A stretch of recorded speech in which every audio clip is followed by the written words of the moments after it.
Mau jadi apa kita 5 tahun ke depan, itu ditentukan oleh dua hal. Yaitu yang pertama, buku apa yang kita baca, dan yang kedua adalah dengan siapa kita bergaul. Kalau zaman sekarang ini menurut saya itu ada 3. Yang pertama adalah buku apa yang Anda baca, dengan siapa yang Anda bergaul, dan siapa yang Anda follow atau Anda subscribe. Itu yang akan menentukan 5 tahun ke depan Anda menjadi seperti apa. Kalau kamu suka membaca buku-buku politik, kamu bergaul di lingkungan komunitas-komunitas politik, yang sering kamu jadikan tontonan tiap hari yaitu masalah-masalah politik, ya berarti 5 tahun ke depan ya kamu sudah bisa diprediksi akan menjadi seorang politikus. Kalau kamu membaca buku-buku bisnis, kamu bergaul dengan komunitas-komunitas bisnis, kamu ikut seminar-seminar tentang bisnis, workshopnya, seminarnya, atau apapun itu, berarti bisa dipastikan insya Allah 5 tahun ke depan kamu juga akan menjadi seorang pebisnis. Jadi memang sangat penting bagi kita ini untuk memilih teman, karena memang teman ini akan menentukan 5 tahun ke depan kita menjadi seperti apa. Kalau kita berteman di komunitas yang suka gosip, suka drama, ya akhirnya hidup kita penuh gosip dan penuh drama. Kalau kita berteman dengan orang yang suka mengeluh, suka nyinyir, akhirnya kehidupan kita pun hidupnya itu penuh nyinyir dan suka mengeluh. Kalau kita hidup di sebuah komunitas yang positif, ya, komunitas yang produktif, kita punya teman-teman yang selalu membuat kita lebih baik daripada sebelumnya, mengajarkan kita atau mengarahkan kita ke hal-hal yang lebih baik, insya Allah kehidupan kita ya 5 tahun ke depan pun akan jadi lebih baik. Dalam lingkungan kita pun teman-teman ini ada yang baik ya, ada yang bahasanya sekarang itu ya bahasa milenialnya itu bahasa yang teman yang toksit gitu ya, yang menjadi racun gitu. Ciri-ciri teman toksit ini adalah teman yang bukan membuat kamu menjadi positif, malah teman yang membuat kamu jadi sebaliknya. Teman-teman beracun ini ular kali beracun mempunyai ciri-ciri gitu ya. Kalau di sini yang saya bahas ya itu cuman 5 ciri aja. Sebenarnya banyak sih kalau dijabarkan gitu ya. Yang pertama, teman beracun ini adalah sering baperan atau dia terlalu sensitif. Baper, apa-apa baper gitu ya. Nggak bisa dibecandain dikit udah bapernya minta ampun. Kita udah pengen berlari kemana gitu ya, kita harus ngadapin lagi orang yang sensitif gitu. Apa-apa sensitif, nggak ngerti dah. Terlalu sensitif dan terlalu dibawa baper gitu ya, hidupnya itu negatif terus ya. Ya akhirnya apa, waktu kita itu habis hanya untuk menyelesaikan masalah dia yang baperan itu gitu ya.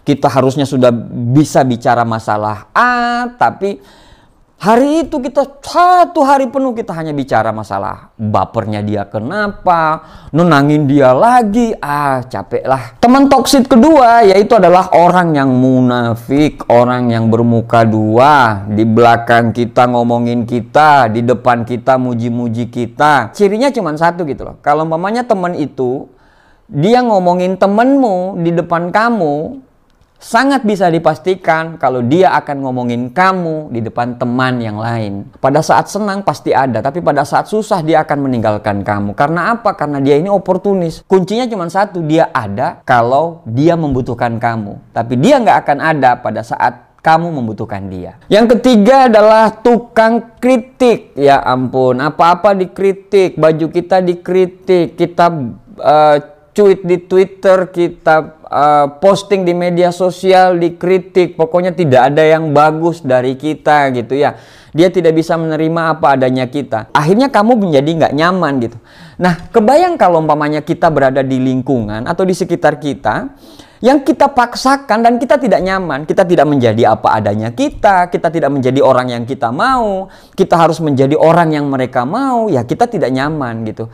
Dan tidak ada sukses kalau umpamanya kita tidak menjadi apa adanya. Tidak ada bahagia apalagi kalau kita mau menjadi orang lain. Berhentilah untuk berpura-pura hanya untuk menyenangkan orang lain gitu. Kita ini cuma manusia biasa yang juga butuh kesenangan, juga butuh apa adanya gitu. Dan kesenangan yang bisa kita dapatkan dengan menjadi apa adanya kita. Kamu pakai ini salah, pakai itu salah, kamu begini salah, kamu begitu salah. Tapi no solusi. Nggak ada solusi sama sekali gitu. Dia cuma bisa kritik aja. Dan dia mengkritik, selalu dia bilang, coba contohin aku nih kayak gini nih, coba contoh aku nih kayak gini, coba begini, selalu membanding-bandingkan, selalu kritik, jadi tidak ada yang benar bagi kita. Akhirnya apa? Membuat kita tidak nyaman. Bayangkan kalau Anda berada di lingkungan yang membuat Anda tidak nyaman, sangat tidak enak. Anda tidak bisa menjadi diri sendiri, Anda tidak bisa menjadi apa adanya dirimu. Tidak nyaman, akhirnya apa? Anda stres, Anda frustrasi, sehingga harusnya Anda memikirkan hal yang lebih bermanfaat, akhirnya Anda stres hanya gara-gara mempunyai teman yang tukang kritik. Yang keempat, teman-teman toksik ini atau teman-teman beracun ini adalah teman-teman yang kebanyakan drama. Ya Allah, ini lagi nih, banyak sekali orang-orang banyak drama. Dia ini kayak memfigurkan diri dia itu menjadi seorang figur di sebuah FTV atau di sebuah film atau di sebuah sinetron, ya, seolah-olah dia yang paling teraniaya, seolah-olah dia yang paling tersakiti. Pokoknya ada apa-apa datang lagi, aku pengen curhat sama kamu, aku tersakiti, aku ini, aku itu. Besoknya begitu lagi.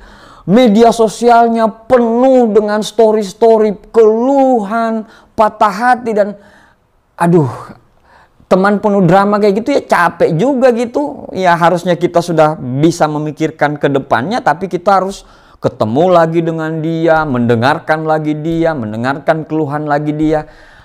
Capek banget deh. Ada sebuah quote yang paling bagus gitu ya, untuk teman-teman yang penuh drama ini gitu. Hanya karena mereka berakting di panggung dengan drama mereka, bukan berarti kita ikut dalam drama mereka. Kita cukup jadi penonton aja. Pokoknya kalau mereka bicara apa ya bilang aja iya. Setelah habis itu ya sudah, ya nggak usah dipanjangin, nggak usah dicari-cari tahu. Kenapa? Karena orang-orang drama ini, teman-teman drama ini hanya ingin mencari sensasi, center of attention. Kita juga punya masalah. Pada saat kita cerita masalah kita, terus dia bilang, saya juga punya masalah. Ya kapan kita bisa mendapatkan lingkungan yang bagus dong gitu ya. Untuk kita ini cuman manusia biasa juga yang ada rasa bete, rasa jenuh, dan kita butuh teman-teman, kita bisa ketawa lepas gitu. Orang-orang drama ini adalah orang-orang yang suka menceritakan orang lain, melebih-lebihkan cerita tersebut. Supaya apa? Supaya dia wah luar biasa. Wah terus gimana. Dia pengen jadi center of attention.